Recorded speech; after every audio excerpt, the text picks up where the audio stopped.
Well, good evening, race fans. Welcome to Rivalz Race Chat, where Clinton Jeffrey always kicks us off. But I wasn't even confident that Clinton was back in the room yet. He was questioning how close we were to going on. What was that, about 45 seconds ago, Clint? And I have no sound from Clint. That was Hello, hello. Spencer. Look at Clinton with a real headset on here. All this time I've been thinking I look like a complete goob wearing a headset when Clint's always looking pretty suave, but I see he has succumbed to the pressure and got himself a headset on tonight. Yeah, have you got me now? I got you. Okay. Yeah, it's a new setup for us. For me, anyways, Adam. I've got a new headset here, and it's awesome to be able to hear you guys a lot better. And hopefully, my microphone sounds a bit better. But hopefully, we were meeting in better times. But for now, we got some positive stuff on the outlook, Adam, and we're excited to get the season underway when we finally are able to make it happen. Anyways. There is going to be a season.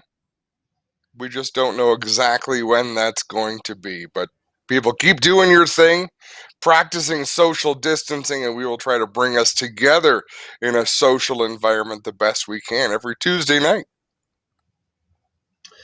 Yeah, so Spencer, do we have any of our guests with us tonight? Were we able to get Todd on the line yet?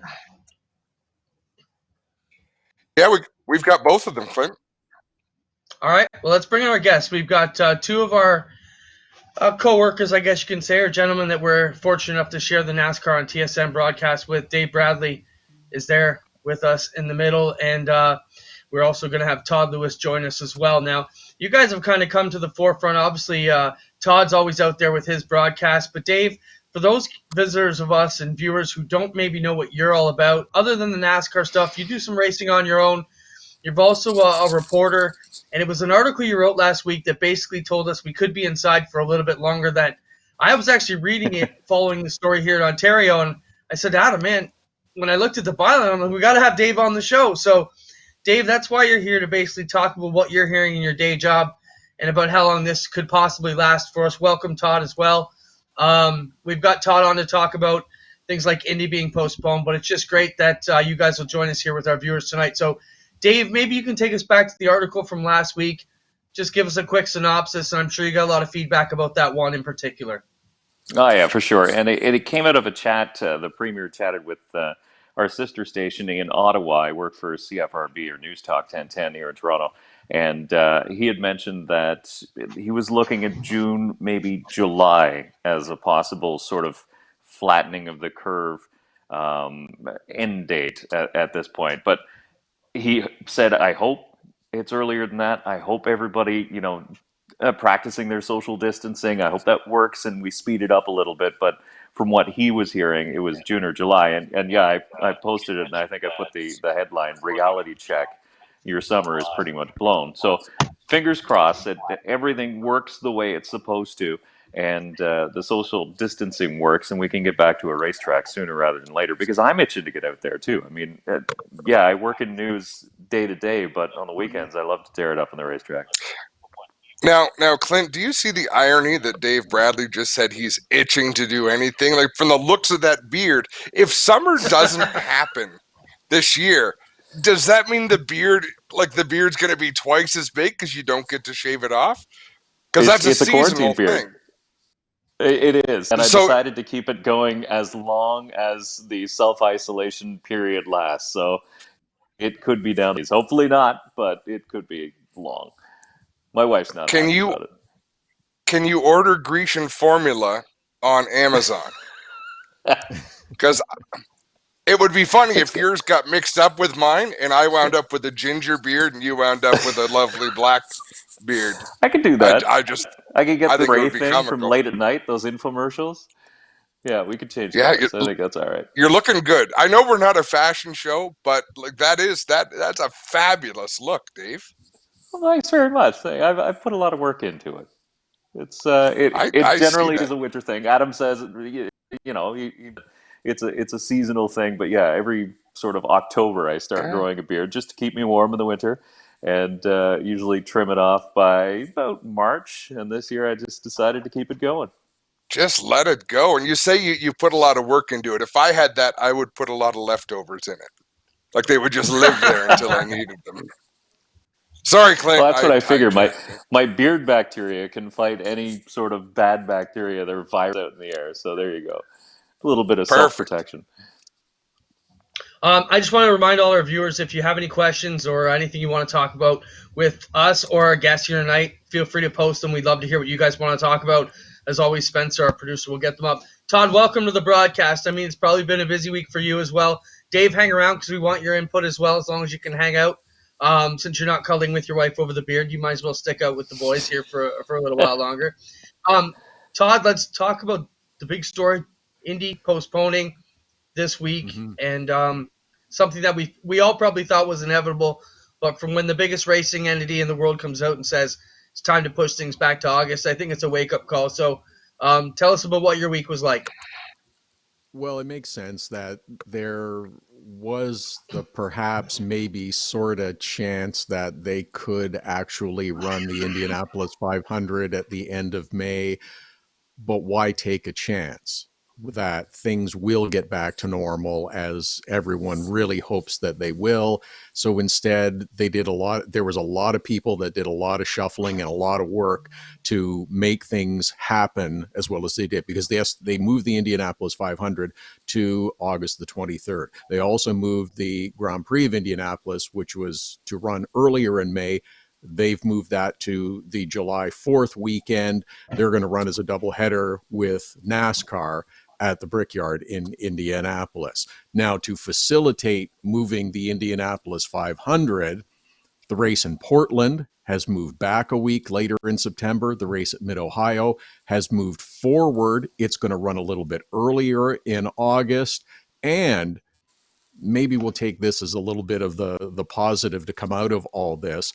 What was anticipated to be the canceled race for 2020, the Firestone Grand Prix of St. Petersburg, is tentatively going to occur in October. They haven't finalized the date for that yet, but instead of being the season opener for the NTT IndyCar Series in 2020, it will now wrap up the season. They are working with the city. They are working with the rest of their partners to figure out when they're going to be able to do that, but they do believe they should be able to run that race in the middle of October. So it'll be kind of cool that it will be the end of the 2020 season, and the Firestone Grand Prix will go back to its traditional date in March to open the 2021 season next year. This, of course, all pending life getting back to some sense of normalcy, but there's a little bit of hope and optimism that we can cling to with all of this. Adam? Well, and that's what's important right now is that hope and optimism. And we know we're in a challenging time, but boy, for these race teams that have their whole years planned out and the economies that surround them. I don't want to talk doom, so I don't want to carry on too much about this, but these are some big teams having to get pretty creative on how they're going to stay afloat and be around. But you do see a lot of people gravitating to different forms. Like, what a huge surge. What are your thoughts, guys? Well, we've got you both, Dave and Todd. What are your thoughts on all of this iRacing coming to the forefront? I guess NASCAR would be the leader in this, hosting their events on Sundays, but now there's sprint car racing on Fox Sports Mm-hmm. 1 on Wednesday nights through iRacing in the World of Outlaws. So what was a natural shift for the younger generation. Esports is huge. It's exploded all over the world. And even though it was popular, iRacing was popular, and it was the closest simulation to the real thing, it, it it hadn't caught hold with our group, the group that goes to races outdoors. Now we have to take hold of it because that's what's being promoted at the moment. So what's your take on that? Did you watch Sunday's race from Texas? Go ahead, Dave. Yeah, actually, I did. I thought it was my first foray into esports and watching it on TV. And I'm one of the people who sort of met it with an eye roll, and I was like, okay, how exciting is this going to actually be? And it turns out it was really exciting. I mean, the racing was good. And the product that went to air was very, very good. It was high caliber. I mean, you add in Mike Joy, you add in Jeff Gordon, and those voices, and then just the ability to talk to them while they're playing as well. I thought was a really neat, a neat little thing to do. And I just love seeing some of these drivers who don't normally run in high end equipment, maybe struggle, finish mid pack, and they're able to show that they can wheel a race car given the fact that they're on an equal footing. So, guys like Timmy Hill, obviously, who won the race at Texas, I think that's kind of cool. It just shows that, wait a second, maybe these guys deserve a better ride than what they're getting. You know, you sort of look at them and you're like, oof, okay, Timmy Hill on a Sunday, how competitive is he actually going to be? But put him on the same footing as somebody like a Dale Earnhardt Jr., for example, and he might be able to run with him every week. So I think that leveling of the playing field is very cool. And I thought it was pretty neat. Don't forget, too, IndyCar did it with their Legends of IndyCar from Watkins Glen, I think it was. I didn't get to see that one, but I heard great things. A friend of mine watched it, and he was telling me it was fantastic. So I think it's Same neat, thing. and Yeah. I kind of hope they do it in a secondary season. So we run the outdoor season, and then in the wintertime we do esports all winter. Why not?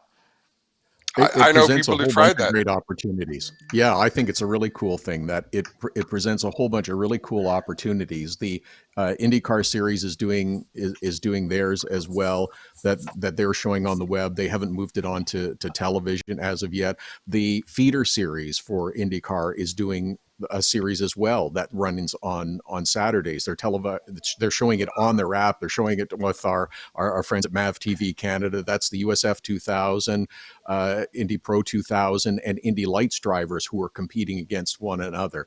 And it's remarkable to see that drivers in those series that are 15, 16, 17, 18 years old who have grown up on simulators and iRacing, how quickly they adapt and how successful that they can be compared to those that are, what do you call them, regular race car drivers, and have to learn how to race on a simulator, because it is going to be a little different, and it's going to depend on the equipment that you have too, whether it's a $500 simulator or maybe a $20,000 simulator. Is that going to give you an advantage, and is that going to be an advantage that we're going to have to police going forward?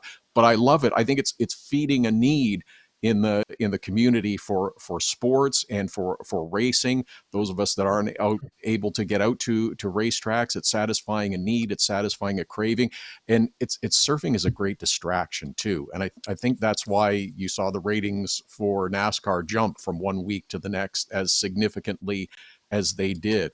I also think that we're maybe going to learn a few things with these shows, in whether it's through commentators' communication with drivers as they're participating, whether it's in how the shows are structured for the fans that do get into the seats eventually for race cars when we can return to the track, whether it's the length, is it going to be stage racing, or how it's all going to be structured. I think that we're going to learn some things over the next few weeks as well.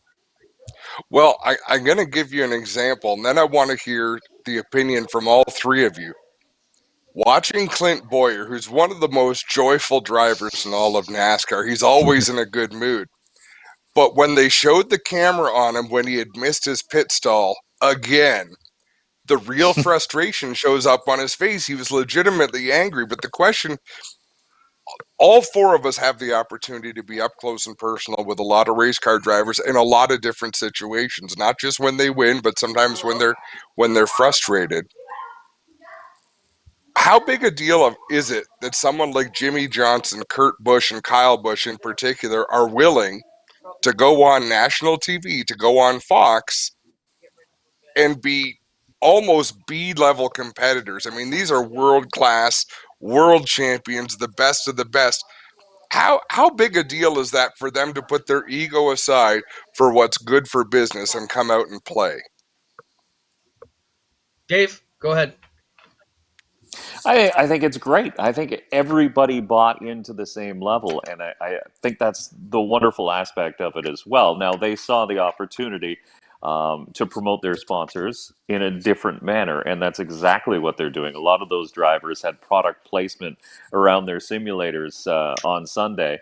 So as their static camera, the feed went to their static camera, you get to see some of their products scattered all over the place. So I think that's an opportunity for them, and I think the Kyle Bushes, the Jimmy Johnsons of the world, they recognize that fact, and they knew it was a good thing, and they knew they had to be involved. So I thought that was pretty neat. I also thought it was pretty funny to see Kenny Schrader on Monday. He posted something on Twitter, a picture of the cockpit of his dirt car, and he put a little reset sticker over his radio button. He said, "I guess I've been just doing it wrong all along." So obviously, other drivers are watching this too, and they're having a lot of fun with it. Todd? I agree. I think it's wonderful to see guys of that caliber who are participating. And isn't that what we crave from athletes so often, is to demonstrate real emotion and show real personality? We do see it a lot of times at the racetrack in drivers, but in sports, isn't that what we're always looking for, is to see behind the scenes a little bit? Well, you do get a peek inside at their setups, inside their places where they're racing. It's a little peek behind the curtain in that sense. And just to be able to say, yep, I'm going to give it a try. It's great exposure for sponsors and those that are involved, and partners that are involved with the teams and the drivers. And I think this thing is really going to grow. And as you guys said earlier, maybe it's something that runs, parallel to racing. It runs in the off season, if you will. I think there's going to be a lot of good that comes out of it. Well, on the short track side here in Ontario, I mean, we got on the iRacing bandwagon about 18 months ago and have been running our Rivalz leagues, and I think for us, we're excited to see how well it's taken off, because we believed in this platform for a while. I mean, Adam takes a lot of credit in dragging me into the 4A, but I think if let's talk quickly. If you're the iRacing shareholders right now, how we couldn't have predicted how negative things would go for the rest of the world. Think about how their product has taken off, and just how crazy that's been. They got to be super happy about that. The other thoughts I have on that is, we saw iRacing almost become the new go-karting in the past few years, and I think we're getting a look at a lot of these new drivers coming up that are ahead of the curve right now on iRacing. And I was talking to a couple of the guys like Kevin Lovey's and that, and they were racing R Factor and games like that before the iRacing simulation came along, and they tell me, you could tell Christopher Bell was going to be a star 6-7 years ago because he was killing everybody on iRacing and simulation. So I think there's a lot of benefits, as you guys said, to continuing along. If I can just keep the show moving along, we do have a lot of topics. So as you see it down the side, and we do want to continue along with this iRacing topic, because I have a couple things I want to bring up. But one thing at the bottom of the rundown is JJ Yeley put out a tweet saying he was frustrated that he couldn't get into this race. So I'm not sure, Adam, if you know what the criteria was or how, but he's a regular Cup guy on the Sunday. Spencer, put up that picture if you've got it handy. So this is JJ Yeley saying, "Good afternoon, Twitter family. Still disappointed of not being locked in a Cup driver for the current iRacing series on NASCAR and Fox. Please help support the full-time drivers in the Cup series like myself that had to try and race our way into the series when we are full-time." So there you go, Adam. Our first bit of controversy with the iRacing type thing, if you want to call it that. JJ Yeley's frustrated that he can't get in. Your thoughts? My thoughts are, I don't know what the criteria is that NASCAR uses to get people into those races, but I promise you it is complicated, and it's something that if they put it in writing, you would need a lawyer to figure out. I'm always fascinated when you look at rules and procedures, and I'm sure Dave and Todd can attest to this. When qualifying gets rained out, when something happens where they have to deviate from the original schedule, the rule book will have 8 different sections that you've got to refer to, and one thing trumps another thing, and I don't know.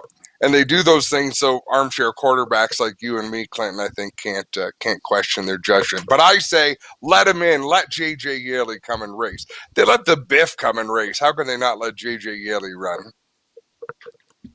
Dave? But to lock him in, He's a I Cup think driver. the fact that he had, yeah, so he's a Cup driver, but let him race his way in. Why not bring it? Why not let everybody have qualifying races and let them all race their way in? don't lock people into races. I'm not a big fan of that. I think if you show up to the track, everybody gets the opportunity to qualify the race and go run the. I mean, that's the way racing used to be, and that's the way it should be, whether it's in iRacing or not. It's I also love You you, why Dave, really for like show saying all that. age with that. Really showing your age with that, Dave. But I do kind of agree with you that if there's 50 guys that want to participate, fine. Then let's figure out who's gonna be the best, and we'll run preliminary heats, and then the best 20 from each race get to participate in the final. I'd be okay with that. No, everybody on television's got nothing but airtime at the moment, so why not give them all an opportunity? well, and here's Well, here's another point. Sorry, Clint. I'm just going to jump into to change it's okay. direction from week 1 to week 2. By them changing the rule to only allowing one fast repair, so you could only hit reset once this past weekend, it improved the racing dramatically because people had to Mm-hmm. mind their manners a little bit because you couldn't just go to the pits, get a new car, and come back out. So, I do poke a little bit of fun, maybe a lot of fun at rules and rule makers, but they have done a good job of tweaking things for the better of the product. What do you think, Clint? Yeah, I was just gonna say, well, in regards to Dave, I love your comment for that, saying you got to race your way in, because I live by that creed too. But I think we wouldn't be seeing guys like Kyle Busch and Jimmy Johnson in this show that they need them in right now if they weren't locking a certain number of guys in. So that's a big thing there, Adam, for sure, and that's part of the deal. The other thing that I comes to mind is the word invitational and everything they're doing. That basically means they can invite who they want and don't want, and it doesn't necessarily need to be a pure competition. So those are some thoughts there. Just to cross off a couple other things off the rundown, government holds the keys. That basically goes back to the topic where we started off with Dave, just to cross these off if you're new to the broadcast here and some of the ideas we've been talking about, if you missed it, is basically the government holds the keys, right, guys? So that basically says until the government says we can go back to race. I mean, from the Ashweekend side as the manager, I get asked this question multiple times a day right now, and the biggest thing we can say is we'll be ready to go as soon as we're allowed to go. So, we're basically beholden to our local governments, whether you're the PA tracks in Pennsylvania that are dying to get running right now, or NASCAR being held off by the state of Virginia, or us here in Ontario. So, that's just why we're talking about that on the rundown. Any thoughts on that, guys, to wrap that up before we move on? I'll start with you, Dave, since you cover the provincial politics the most. Any final thoughts on Yeah. that so we can wipe that clean? It's really the medical officer of health that decides what the government does, and that's something that the premier has been saying all along. It's not Doug Ford making these decisions. You got to listen to Dr. David Williams, his press conferences. Dr. Teresa Tam is the federal chief medical officer of health. She's making big decisions as well, and the governments are just following their lead. So whatever the doctors say and whatever they're recommending is exactly what the government is doing. As soon as they said school's not safe anymore, school was done for 2 weeks, and now it's been pushed back even till May 4th, and could be even longer still. That's essentially what is happening now. The doctors are looking at the numbers. The numbers keep coming in as far as caseloads, as far as people in hospitals, in ICUs, on ventilators. And they're waiting to see that the curve, essentially the spike in cases, they're waiting to see it level off and start to come down before they'll start relaxing some of these regulations. So until that happens, unfortunately, all of these regulations are going to remain in place, and we're not going to be able to go to the racetrack, at least not with their blessing. Dave, well, before I jump to another thing, we'll wipe this. We'll get on to more positive topics. But um, obviously, you're not a politician here, but what's the message other than staying home that our viewers or fans can maybe do to help make sure this happens the right way? Is there any other message maybe we're not getting? There's so much bullshit out there, depending on what source you're looking at. What's the message you're hearing from the guys at the top that we can do other than stay home and social distance, or is that mainly it right now? That is pretty much it. Stay home. Since if you're going out for a walk, make sure there's about 6 feet or 2 meters apart. between you and the person, unless they're in your immediate family, like people in your household, obviously can give your kids a hug. And then other than that, wash your hands often. If you cough into your arm. They say the masks are something people are saying. Should I be wearing a mask when I'm outside? Should I not be wearing a mask? That's something that's up in the air right now. The medical officer of health is like, maybe not, because people get a little cavalier in their attitude and they start just standing too close to everybody and touching their face. Don't touch your face. That's another big thing too, because you don't know what germs are on your hands. So yeah, it's just stuff like that. I mean, it sounds pretty basic, but that can go a long way at the end of the day. What was that Todd, comedy sketch?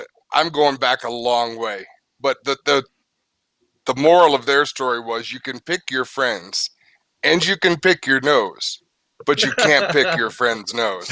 It was on a comedy sketch, and I can't remember which one it was, but that's totally what you reminded me of. It's You pretty can much have it. hands, you can use your hands, but wash them and don't touch yourself with your hands. It's Dave, exactly I it. don't know if you can. Dave and Todd hang around for a bit. Can you guys got a couple more minutes? I Yeah, got a sure. couple minutes for sure. All right, let's go to our Burger Barn video of the week. It's Kenny Wallace this week, giving everybody a spiritual talk, and there's one swear word in there, so kids, earmuffs if you can't handle one f bomb, because I don't think Spencer wanted. Adam said, don't bleep it out. Let's just go with it." So these are the words from Kenny Wallace. I'm sure it's nothing you haven't heard by now if you're up at 9:30 at night. So let's watch Kenny Wallace's Burger Barn video of the week for us. Read an article. What's going to happen if the farmers don't have enough workers to plant more people?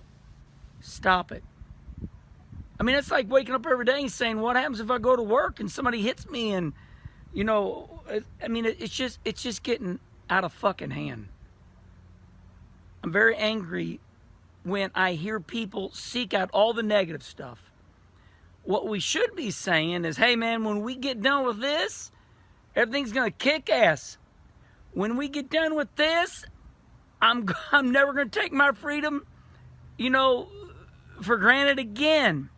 When we get done with this, I'm going to go, I'm still going to practice, social distancing. When we get done with this, we should be thinking, when we get done with this, we're going to be better. Listen, my brother Rusty taught me years ago, Herm, we hope for the best, we prepare for the worst, right? I look at this deal like insurance. We all got to have insurance, but we never use the shit. We have insurance in case stuff happens. We don't live every day hoping that we wreck and we get to use our insurance. Everything's going to be fine. Remember this. Everybody's in the same situation right now. Everything is the exact same. All right. I love you. I love you!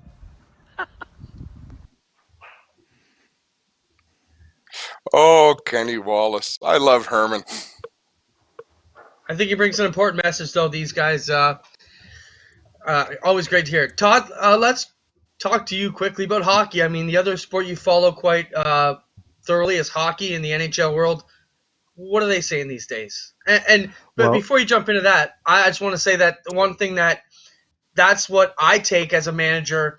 I look at the major sports still making major deals, NFL signing multi-million-dollar deals, which gives us hope that we are going to get back to normal eventually because they're still doing business like usual.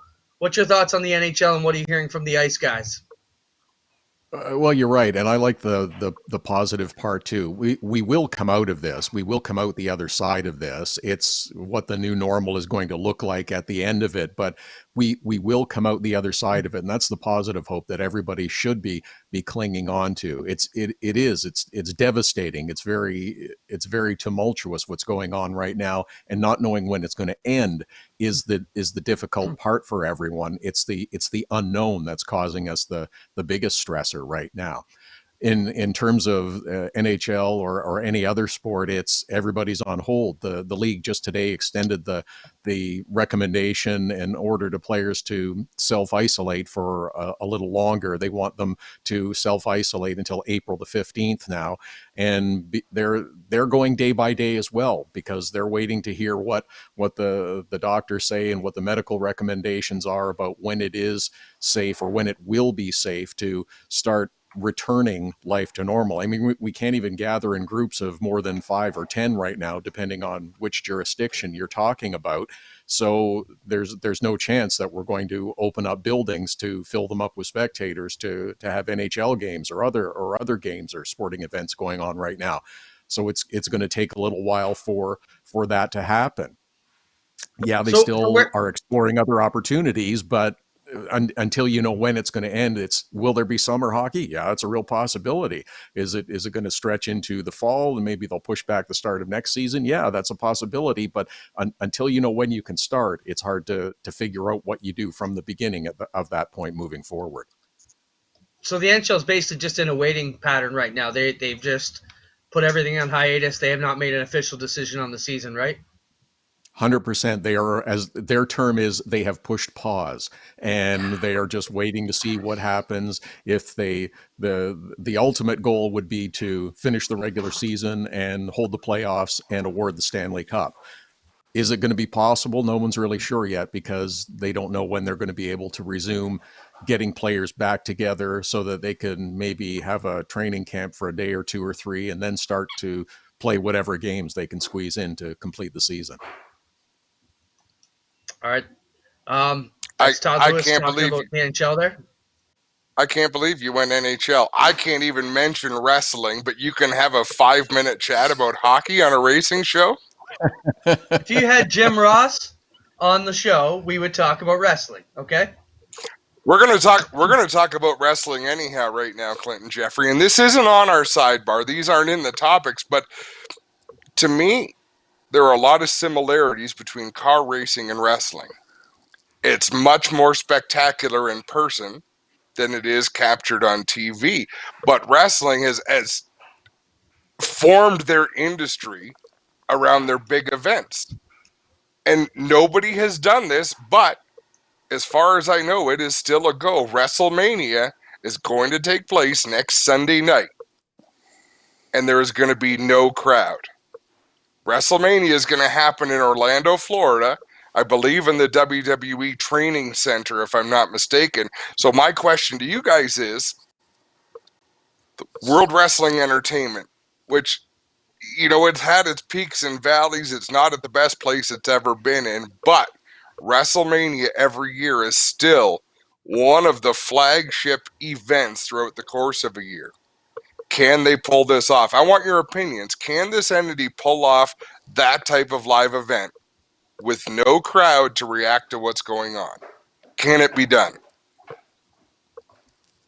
Dave, That's going to be the We're hard going to part, isn't find it? out shortly, aren't we? Right? So It all these I was just going to say, I wonder if they're going to can the crowd noise, because that's going to make a big difference for the television audience. If they insert canned crowd noise, then it'll sound like there's a lot of people there, and the viewer might forget that nobody's actually in the grandstands and watching it.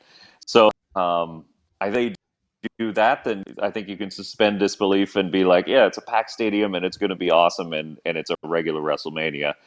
If they don't do that, it's going to be completely weird and people will tune out. Just my I'll give prediction. you another. I'll go even a step further. Is that you're right? You can artificially put in the noise of a crowd, but can you also CGI and make it look like it's in a full building? And essentially doing WrestleMania in front of a green screen, the way they do weather forecasts on your local news broadcast. Is that something that can be done? There's that was the one thing that I noticed on watching the iRacing broadcasts over the last few days, is that some of them captured the noise and the sound of the cars better than others, and that makes a big difference in what you're enjoying and taking in. I'm with you, Todd. I was going to say the same thing. I caught a bit of, I think it was Gronkowski coming into the ring and in front of the empty stadium. Totally weird. But I'm with you. Let's put in a virtual crowd. Let's put in the virtual noise. I think wrestling's the one sport that could get away with it because they typically only have 3 people in the ring anyways. And but no, can we get back to racing now? I didn't mind that wrestling talk, Adam, by the way. I And he brings that I up just because think we it's always fight about it after we get off the air. I'm like, what are we doing talking about wrestling for 10 minutes? well, and here's why. To give it some context, Clinton, our favorite piece of video from Oshweekend Speedway. And part of the reason we have talked about this so much is because the new grandstands are so big that quite often on TV it doesn't look like there's a big crowd. But we know there is a big crowd. There's a much larger than average crowd for short track racing. There's just a lot of seats to fill. But remember, was it a still picture or video shot we were looking at, Clinton, of exciting sprint car finish? It was when Stuart Friesen won the Outlaws race. And the crowd, the background is a crowd going absolutely ballistic. Something that you can't choreograph it. It just has to be organic. And this image or this stretch from turn 4 to the start finish line with the crowd's arms up in the air and everybody cheering, that's just one of those powerful things that that's why you do it. That's what makes you want to promote live events. That's the sizzle that we try to sell. That's what we try to push when we're promoting the sport. So I just think it'll be really, really hard without physical bodies in seats. Spencer, can we pull up the Rivalz Elite Pro? They're at Volusia Speedway tonight. So iRacing has taken off, as we mentioned. We've had our own Rivalz Racing League for over a year now, and we're super proud of that. It's Brad Ovens produces it. Steve Ovens calls the race, and we'll be going to the A main there. Spencer, are we anywhere near the A main? Is this the A main, or where we? Is that the B? Somewhere in the middle there. These are heats still, he says. So we'll jump into that. But Adam, it brings me my next topic. So we'll watch the A main here with our crew later on at the end of the broadcast as we cap off our weekly Tuesday chats. But something came out today. The World of Outlaws are broadcasting again. But then one of the other World of Outlaw broadcasts was going to be on Dirt Vision. They were charging $9.99 to watch this broadcast. It had a lot of people upset on Facebook and on social media saying it's one thing that, all the rest of the entities are giving away their broadcasting for free, especially the iRacing broadcast. But Dirt Vision is charging money for their broadcast, $9.99 to watch what some people are blasting as a video game. Adam, what are your thoughts on that? I mean, you can't really blast someone for wanting to make money from something that costs them money to put on. But Clinton, you and I, we've had this discussion with so many people in racing because we both feel very strongly that the product, we want to give our product away from Oshweekend Speedway, but the business model is built around that. Glenn Stiers owns the place. He's not going to let that happen if he doesn't see increases in business. Other people have a different business model. They want money up front, and then you get to see the product. I think it's a different outlook. I was gonna say small-minded, but I don't think that's fair to say because it's just a different opinion. So, no, the only way to voice your opinion in that case is to not pay. I personally think they're missing the opportunity. They've got a chance here to get everybody on board to watch what they do, and by charging $9.99, I think you're going to isolate a lot more people than you would. And come on, we pay to put on broadcast. It's peanuts. We're not talking $10,000 here. It's a little bit crazy. But that's my thoughts on that. Again, people, if you have any questions you want to talk about or anything you want us to get into, feel free to mention it in the comments, and we'll make sure we get to talking to it. Anything else, Adam, you want to talk to Dave and Todd before we let them get on? No, it's always good to see you guys, and I appreciate you taking the time out. And as much as I like to bust on you, Dave and Todd, I don't bust on you so much, but Dave, I bust on a lot. I'm gonna miss not seeing you. I think it's going to be a little later in the year before we get to see each other, and that's really disappointing to me. But I'm glad we got to spend some time together tonight. Yeah, I appreciate it. And we really should have got together over the winter like we always plan on doing. We We never can't do. actually do. We have a beautiful streak going. We It's an really inside do. joke. Every time the season ends, Clinton, and I mean, Dave and I spend a lot of time in a confined space when we do our broadcasts and we see each other. You know what? Let's get together. We got to get the families together this winter. Yeah, well, for sure. Yeah. It got to March, and I think it's not going to happen again, isn't it? We're not going to get together. We'll see you on opening day. So it Pretty much. it just makes me sad. But it's Todd tradition. Smarty Well, moved to Florida. No, he moved back. Oh, you live back here now, Todd? Did we lose Todd? I think he's frozen. Man down. Thanks, Todd, for being with us. If you can hear us, we appreciate you joining us. Thanks, Dave, for being with us. Adam and I have a My few more pleasure. things we'll discuss, but more in our world than yours, so we'll let you guys get on with your evening. Thanks, guys, for being with us. No worries.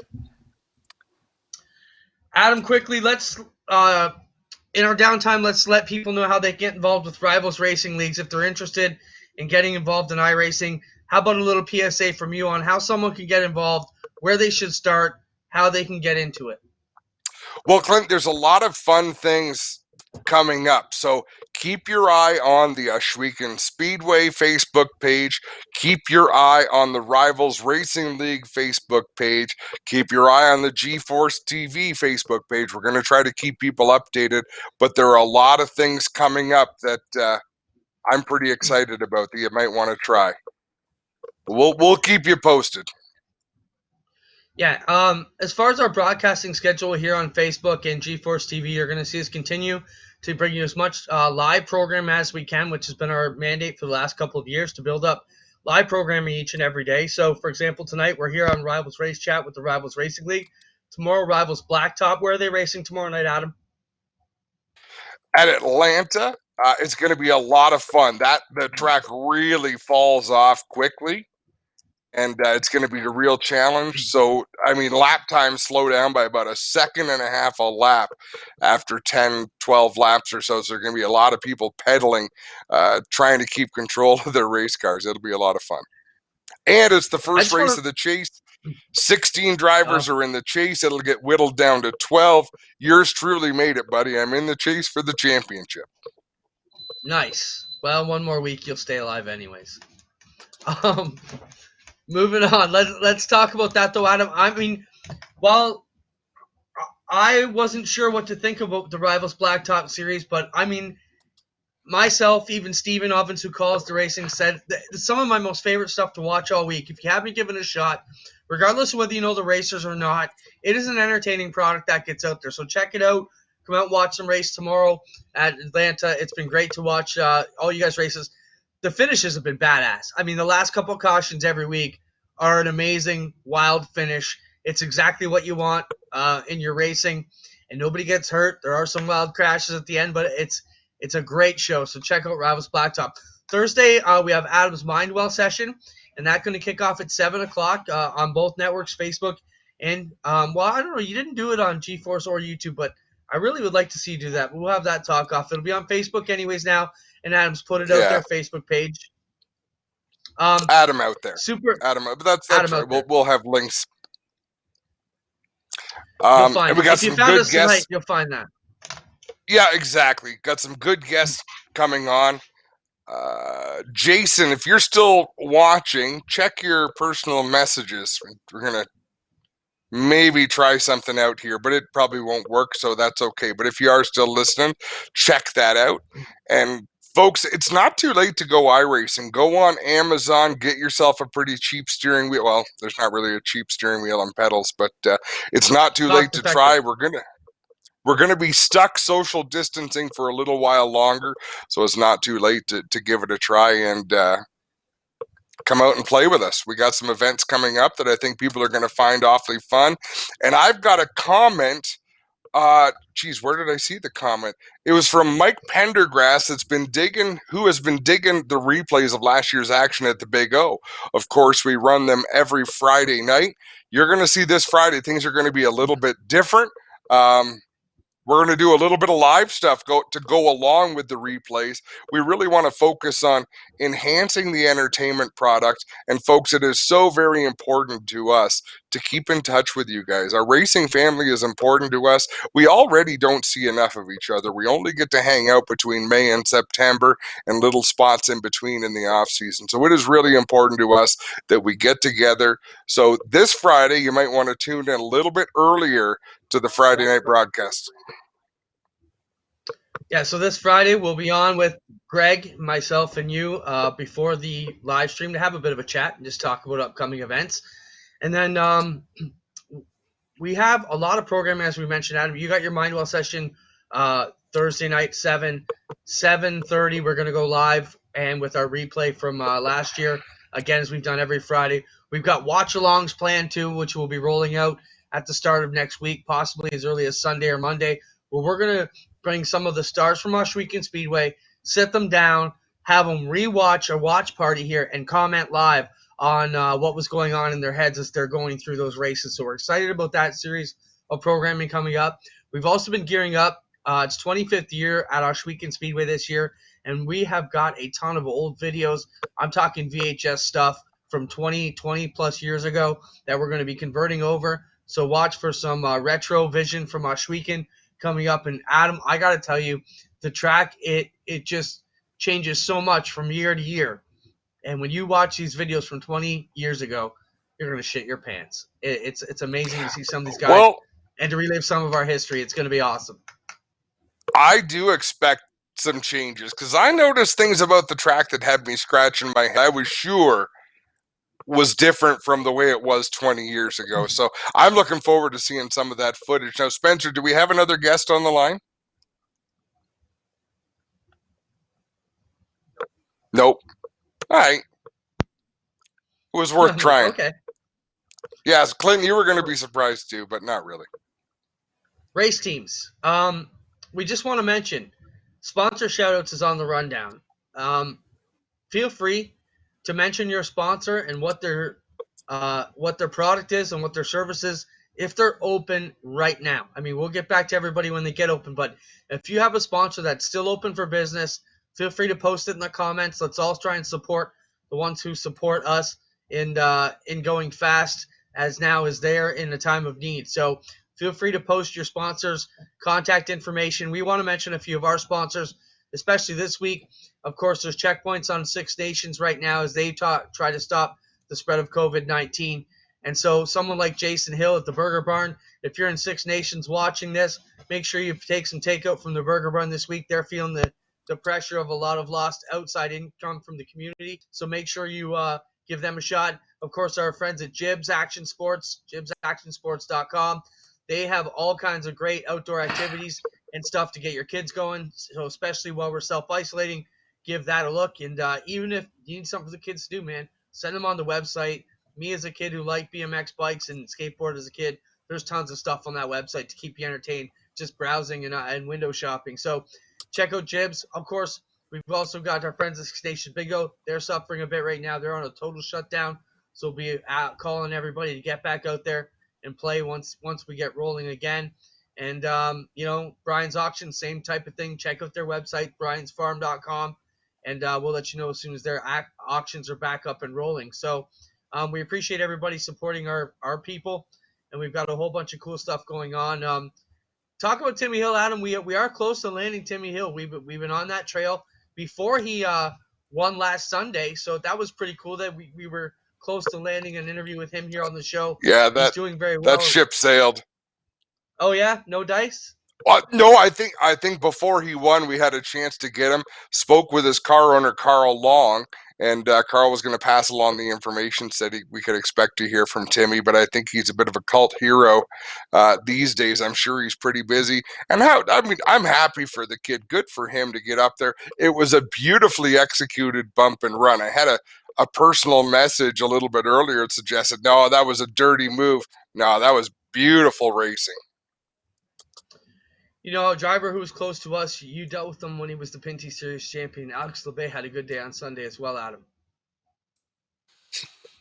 Alex LeBay is the best driver. He's the best stock car racer in North America that's not had that chance. And I don't say that lightly, Clinton. Alex has it all. He's got the attitude, the personality, the knowledge, the skill. He can get it done. The guy is a really, really good racer. Not because he had a good run in iRacing, but I think that's great for him. But it sure would be nice to see him get the kind of opportunity that Ryan Preece got, spend good money, get into a Joe Gibbs Xfinity car, win a race or two, and watch your career launch. Okay, we've got a few laps to go here in the B main and the Rivalz Elite Pro Series at Volusia. They're in the B main. Then they'll have a 5-minute warm-up session, and then we'll turn it over to Brad and Steve Ovens with the call of the A main tonight to give you guys a fix of some sprint car racing. Adam, and a post went up on the Oshweekend site today that basically said, if you're an iRacer and Oshweekend driver past or present, let us know. As we had talked about possibly getting together some iRacing stuff, That's Schweik and Eccentric.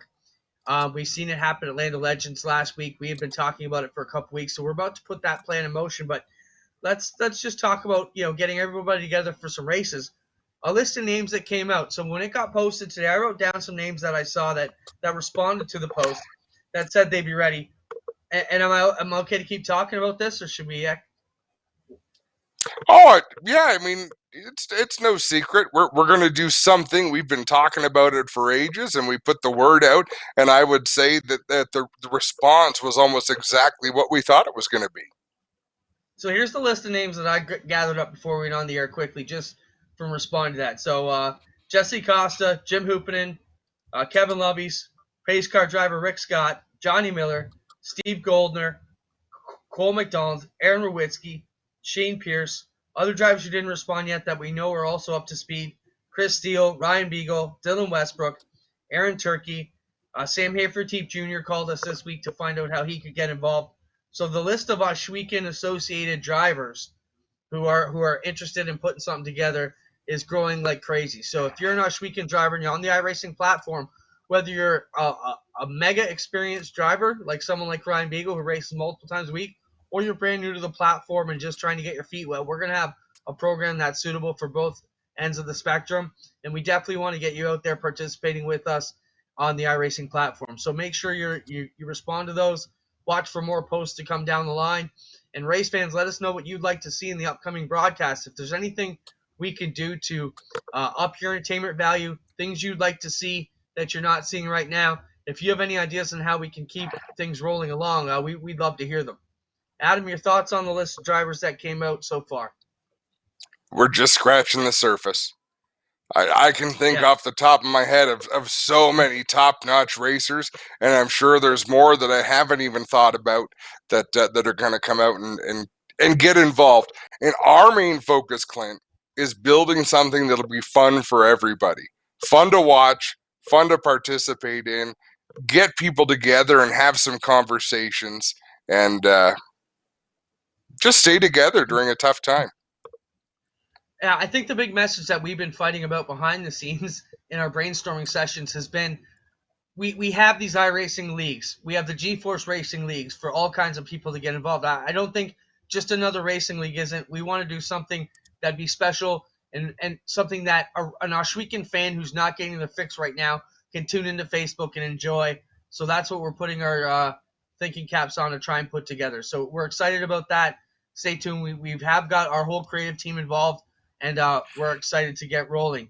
We've also got them getting ready to go there. Rivalz Elite Volusia warm-ups are just wrapping up. I believe they're starting to grid the A main right now. Adam, anything else you want to say before we sign off here tonight? No, it's always a good time, Clinton. I enjoy these Tuesday night sessions. I'm looking forward to Thursday night. Come and join me, 7 p.m. Thursday evening for the Mindwell session. Just come out and chat and share some stories and do some listening. And I've got some great guests lined up. I hope it works out. There's going to be a few of us talking, and it should be a lot of fun. It was great, Adam. Last week was my first Mindwell session. I really enjoyed it. I told you the other day, out of all our broadcasts, I'm most excited to get back to Thursday at 7 o'clock. Blacktop Rivalz kicks off tomorrow at 9, and then Friday we're back at 7:30 as regular for Friday night excitement. We'll turn it over now to the Brad Evans produced and Steve Evans called Rivalz Elite Pro Series Division here from Volusia, the A-Main kicking off. Check it out. If you've not watched any iRacing, give it a whirl. After about 3 minutes, you're going to be hooked. Stay safe, Adam. We'll talk to you soon. Thank you, Spencer, for all your work. Thanks to Dave Bradley and Todd Lewis. We'll talk to you soon. Stay safe. Stay home. Let's go racing, folks. Here's Steve Evans with the call. Hanover, Pennsylvania. Ernie Williams Jr. and Larry Moody out of Kansas City, Missouri will make up row number 7. Row 8 is going to be Troy Wagaman Jr. and the 18 of Kevin Loveys. Row number 9 is going to be the 80 of Chris Steele, the 81 of Bobby Sweeney out of Oswego, New York. Ryan Beagle out of Victoria, Ontario will start alongside the 72 of Kyle Moonen, the Vanderbilt Race Cars team car. G.T. Smith out of Tampa Bay, Florida will start 21st alongside Connor Ross out of Cambridge, Ontario.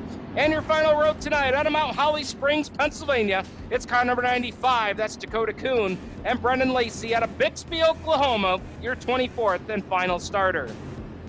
Race fans, Gary Montgomery would always start the modified feature at the Land of Legends this way, and this is how we start them here with the Rivalz Elite Pro Series. Race fans, it's time to sit down and hold on to your seats, because these men, by the grace of God, iRacing and 800 horsepower, are ready to go to work.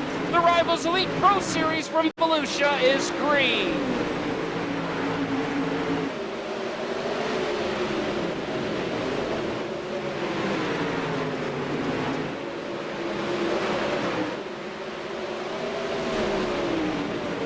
Green lights are on. Lap 1 is on the board, and Hayden Spike Harvey leads them down the back straightaway for the first time.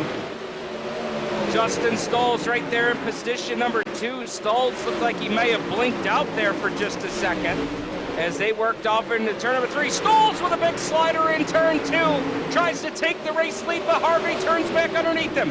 Harvey down to the inside. Look at Alex Bergeron, started 10th. He's already in the top 5. He's up to 4th here on lap number 2. Make it 3. As Stolz with a slider to try and take the lead, and Stolz is sideways. He collects Harvey. Big crash in turn number 3. Yellow lights are on. And it takes out your top 2 cars. Looks like GT Smith got some damage out of that one in the 4 machine. Stolz looks like he's got some damage. It looked like the back end of that car's dog tracking.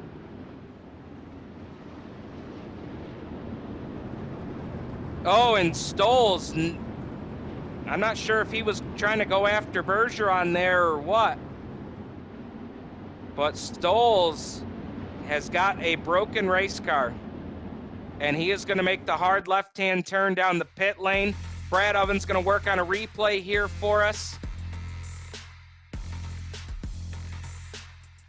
And we're going to take a peek here and see what happened. It looked like Stolz just all by his lonesome.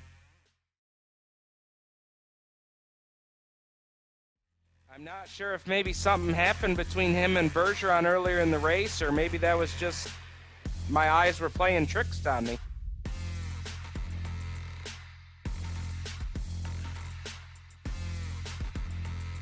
Stolz was racing for the lead, and we're going to watch him as they come down the front straightaway into turn 1 and 2. Stolz with a big slider in turn number 1, and just looked like he jumped over the cushion, got into the fence, and then there was Harvey, nowhere to go.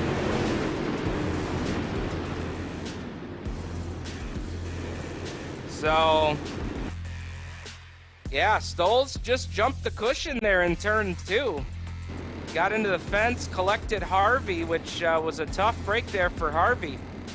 Harvey started on the pole tonight, won the heat race, had a solid effort.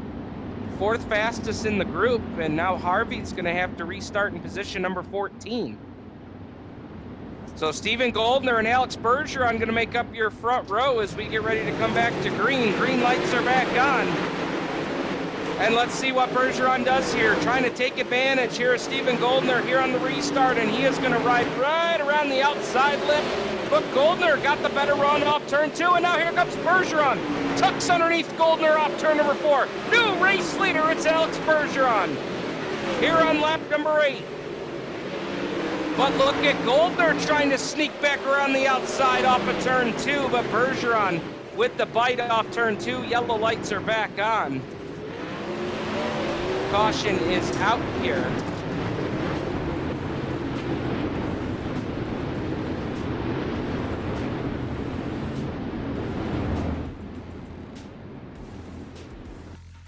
So Brad Oven's going to take a peek and see if he can figure out what put us under this yellow flag here.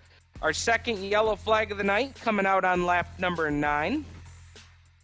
And we have had 3 different leaders of the race. And we're going to watch the 73 of Moody as Moody about put it out of the ballpark. Good thing they put that new catch fencing in here at the Volusia Speedway Park as something happened up ahead. We're going to follow Jason Minat this time. Minat into turn 1, a little bit of contact there from the 44, and then everybody just kind of raced for position to dodge out of the way there.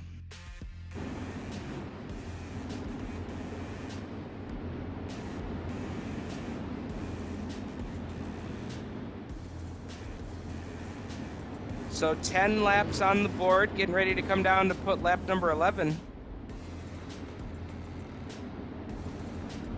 And based on the timing and scoring loop here, when the yellow flag came out, Steven Goldner goes back to the top of the board here. And I have a feeling that that was from his move on the outside of turn 1. Right before that yellow flag came out, Goldner got a huge run through 1 and 2, utilizing the middle and the high groove. Bergeron got back by him before they got to turn 3, but based on the timing and scoring loop, Goldner goes back to the top of the heap. Coming back to green flag this time, Strickland GM Chevrolet Silverado pulls off the racing surface. Goldner hits the loud pedal and we're back underway. Now let's watch what Goldner does here, because I think Bergeron has kind of showed him the line that Bergeron was going to use, but Bergeron drives right under him. Bergeron made it look easy off turn 2, and Bergeron back to the top of the board here on lap number 13. 13 in, still a long way to go. 22 to go, and now here comes his teammate, Jason Nygaard, all the way top shelf where Mama hides the cookies. And here comes Nygaard. Drives right around Goldner like he was screwed to a post. Here they go. Off of turn 2, and Jason Nygaard might have the fastest car in the racetrack right now, as he is trying to close in on Alex Bergeron off turn 4. And how about this for team cars? Nygaard fast all the way upstairs. Bergeron fast down on the bottom.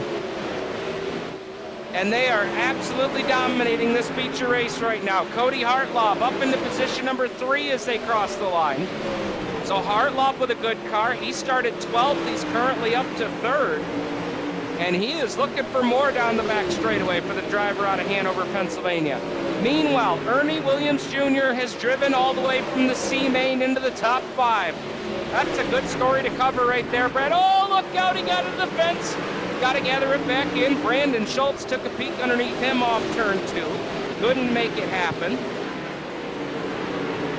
We've got great racing here in the top 5 and in the back half of the top 10. Trevor Gerbeau taking it down to the inside, one of the Vanderbilt race car team cars, as he's trying to follow his teammate Brandon Schultz up through the pack. Williams has got it all the way out to the cushion and looking for more here as he gets around Goldner. Move Ernie Williams up to 4th, and now he's going to try it through the middle as he tries to close the gap here on Cody Hartlaub. Hartlaub all the way upstairs. Williams right there on his tail tank off of turn 4. Williams now will go with the slider line in turns 1 and 2. Slide job on Hartlaub, but Hartlaub turns it back underneath him. Williams got into the outside guardrail, and he's going to lose 2 more spots as Brandon Schultz and Goldner will drive underneath him. Schultz caught the wall off turn 4, kept it straight, we stay green. So there's your battle for position off of turn 2 as Schultz is right there in the middle of it. Bergeron continues to dominate here. 1.5 seconds is the gap between him and his teammate, Jason Nygaard, but now the battle for 3rd is raging on. Hartlaub with the spot as they go into turn number 3. Here comes Ernie Williams Jr. out of Lima, Ohio. The Ultimate Dirt TV, Tim's Racing Sims, number 91. Now he'll take it downstairs that time on the entry. Williams searching for the moisture anywhere he can find it, as he got a pretty good run off the bottom line that time off turn 4. Schultz and Goldner doing battle, and now Brandon Schultz has cracked into the top 5 for the first time tonight. Schultz, he started 8th, he's now into the top 5, and he looks like he has got a fast car here for the end of this race. 25 laps are on the board and 10 to go now for Alex Bergeron. Battle rage. Oh, yellow lights are on. Caution flag is out, as we've got trouble on the race cars here.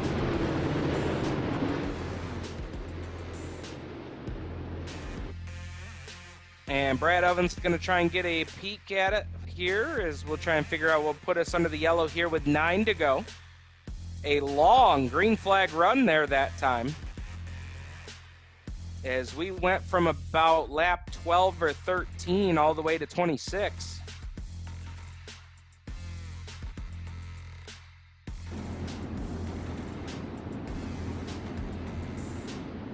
Well, while we're under the yellow flag here, folks, we're going to go side by side here on G-Force TV. Stay tuned. You're watching live coverage from the Volusia Speedway Park.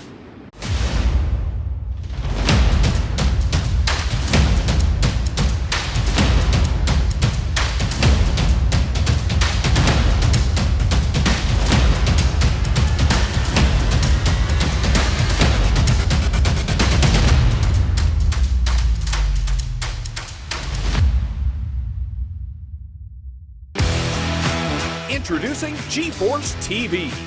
GeForceTV.net is your new source for action overload. Featuring free live programming year-round and countless hours of on-demand video, G-Force TV will be your first stop whenever you want to see the latest and hottest racing action.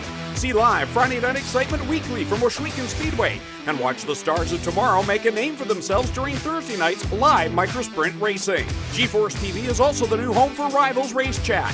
Watch weekly as Clinton Jeffrey and Adam Ross discuss all the hot topics in the world of motorsports.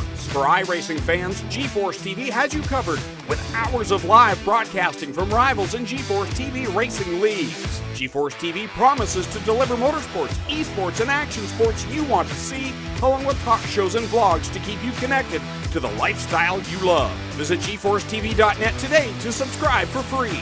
Sit back, hold on, and feel the G's on G-Force TV.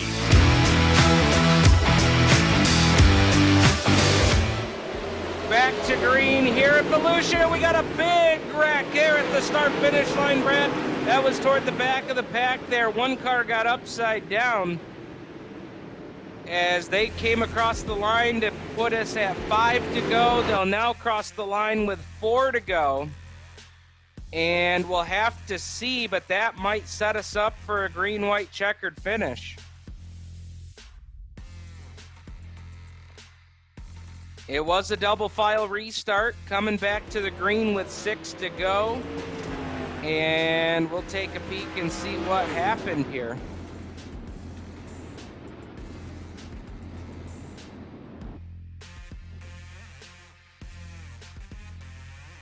And Justin Stolz, you just saw him there on the screen in the 23. He's being asked to park the car.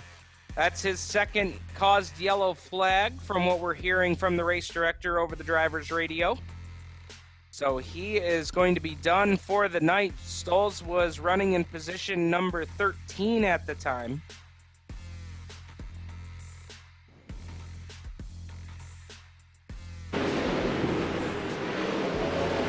And let's take a look. Stolz just lost it off turn 4. Gathered in a couple of cars. I guess nobody got upside down. It kind of looked that way as Stolz got sideways and gathered up another car with him. But been a frustrating night for Justin Stolz. Had a fast car early. Got into the fence while trying to pull a slider for the lead. It didn't pan out for him. And now another incident here off turn 4. So a good night gone bad to worse for Mr. Stolz tonight. Had a solid run though tonight. Plenty of speed in that car. Don't forget to subscribe to G-Force TV on the YouTube page, youtube.com/GeForce TV. Coming back to the green-white checkered finish, this time off turn number 4.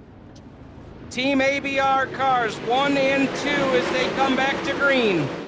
Green flag is out. It's a green-white checkered finish, and Nygaard immediately goes to the outside lane off turn number 2.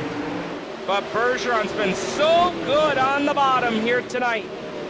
Brandon Schultz already in the top 5, trying to pick off a few more spots here before the end. Popsicle sticks are in the air for your point leader, Alex Bergeron. Make it the white flag, presented by 3-9 Productions. Off of turn number 4, Alex Bergeron will do it again here at Volusia. Bergeron wins round number 19 of the Rivalz Elite Pro Series. Second across the line is Jason Nygaard. Ernie Williams Jr. rounds out your podium finishers. Cody Hartlaub and Brandon Schultz will round out your top 5 finishers.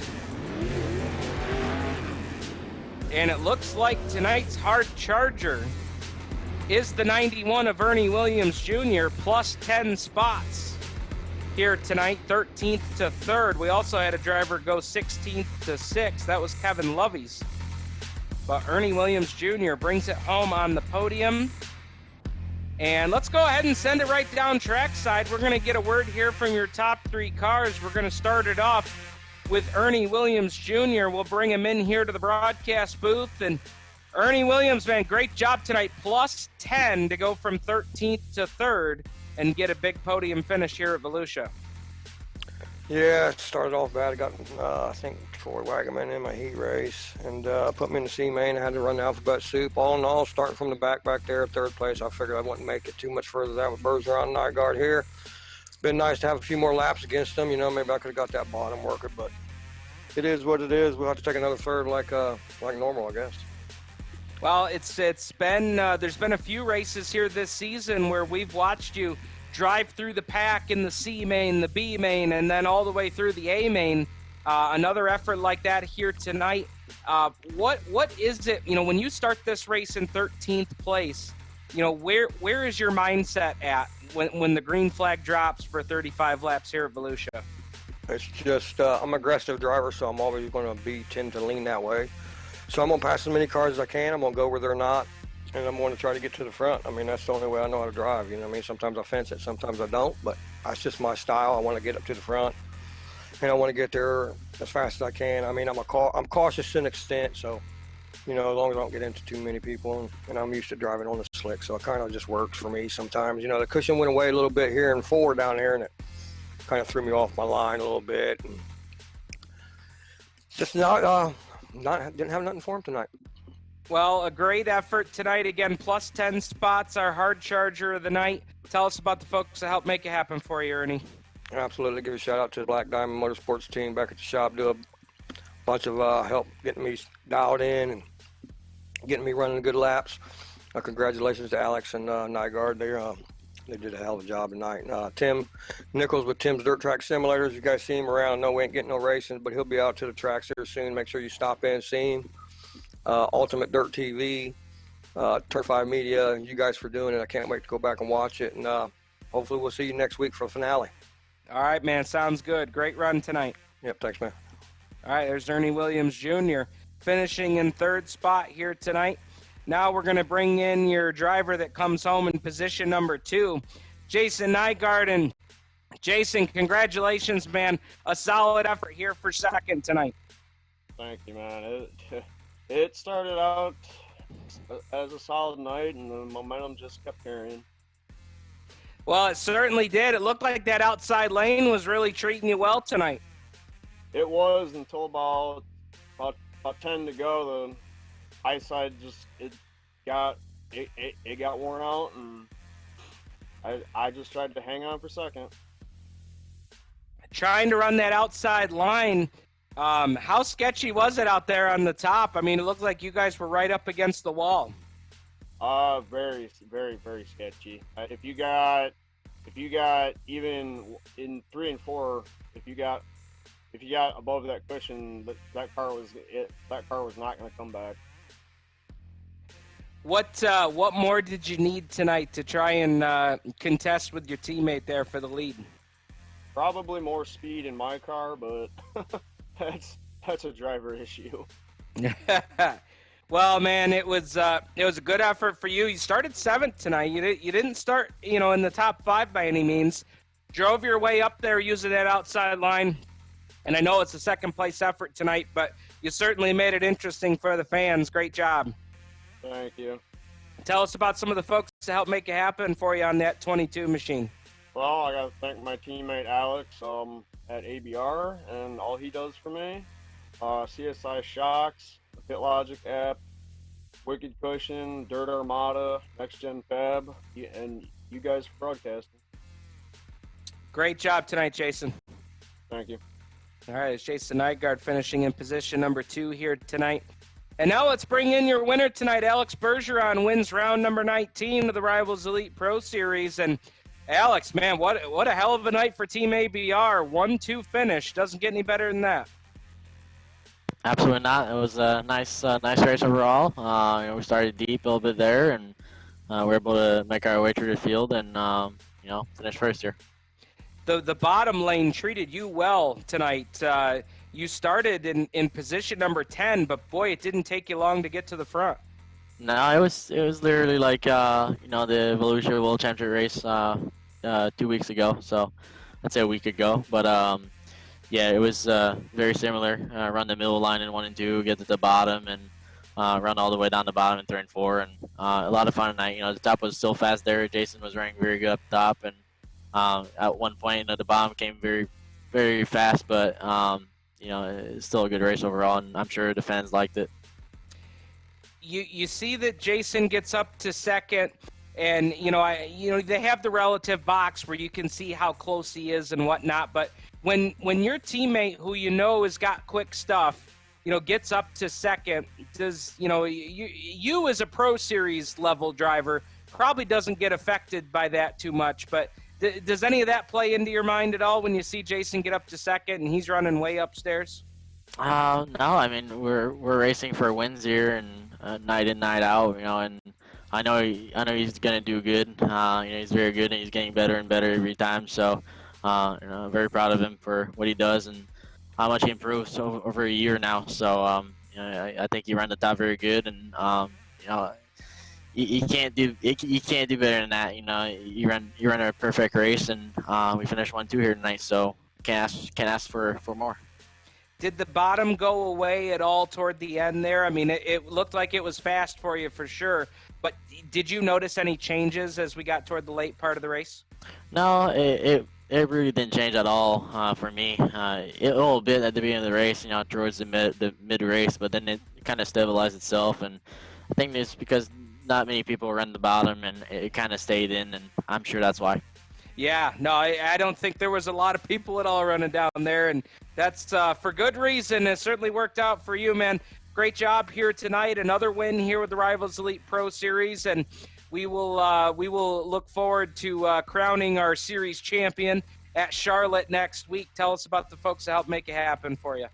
Well, as always, Team ABR Sports, the whole crew, Jason Nygaard got second tonight, so congrats to him. Rebecca, girlfriend, Team ABR manager as well. Everybody supports us, CSI Shocks, BitLogic app, BK Designs, Martin from Equipments, all the other sponsors as well. All the fans out there for tuning in, my father for watching as well all the time, cheering on us, and yes, for broadcasting this, doing an awesome job as well, and Rivalz Racing League for putting an awesome series we can race every Tuesday night. Well, congratulations on another big win here tonight, and we will look forward to the championship crown next Tuesday night at Charlotte.